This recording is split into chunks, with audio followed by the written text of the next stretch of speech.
foundations of our deen: prayer and fasting. These are the two fara'id that Allah subhanahu wa ta'ala gives us the opportunity more often than the others. Zakat al-mal is zakat that you give from your wealth that Allah has given you as a fard, as a mandatory almsgiving, and that's the right of the fuqara, the poor people. There is not much physical contribution to that. Then it comes Hajj once in a lifetime. These fara'id, the Prophet ﷺ said in a hadith that I'm sure all of us know the hadith.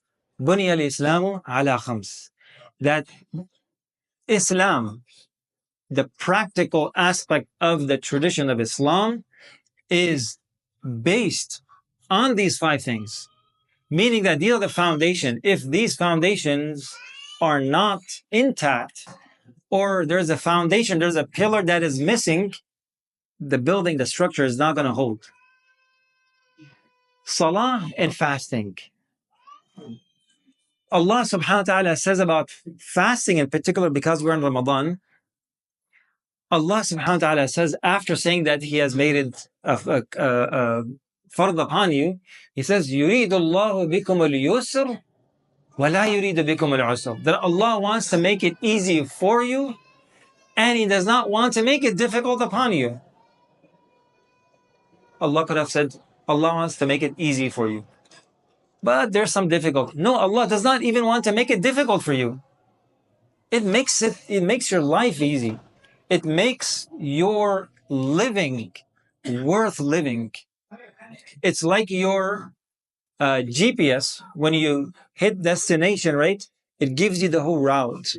That whole route that says turn right, turn left, keep going straight, take this exit. This is your fara'id. If you don't follow that, you're not going to get to Jannah. You're not going to get to your destination. And then you have the extras, right? Rest areas, gas stations, coffee shops, and so on and so forth, and all kinds of things that you can have on the way. Those are optional. Your journey is not contingent on those. But those turns and that route, that's your salah, and that's your fasting, that's your zakah, and that's your hajj. Unfortunately, a lot of Muslims think that salah, it is fard, but when it becomes difficult, then you just leave salah, then you don't pray, or you pray it later. And same thing for fasting. They think, oh, when it becomes difficult, I have exams, I have a test, I have night shifts that I have to do, and it's hard for me to fast. I am going to fast. MashaAllah, I believe in fasting, and it is a fard, but I'm just not going to fast tomorrow. A lot of Muslims, they think that salat and fasting is necessary, but you can leave it if it comes difficult. And Allah is saying that Allah wants it to make it easy for you. So who's true? If Allah is saying Allah wants to make it easy for you, then it means it's easy for you. It cannot be hard. It's hard when we make it hard on ourselves. And subhanAllah, when Allah says that, He says that two people are exempt. Two people are exempt. Two categories, not two people, but it's meant to be two categories. Maridan aw ala safar.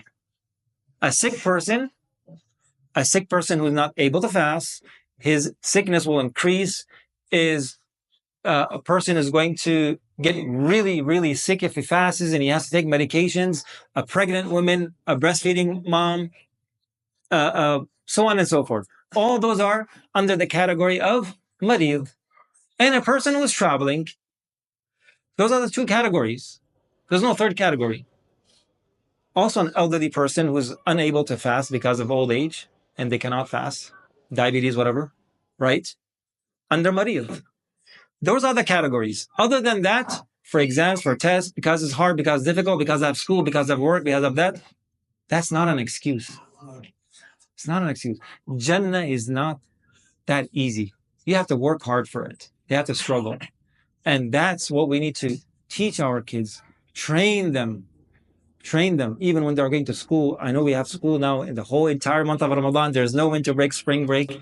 like we used to have before, or summer break. And mashallah, Allah has given us the blessing of what? Short days. Short days. Short fasting days. A person can go without food for more than a week, without food, easily survive. And without water for 3 weeks.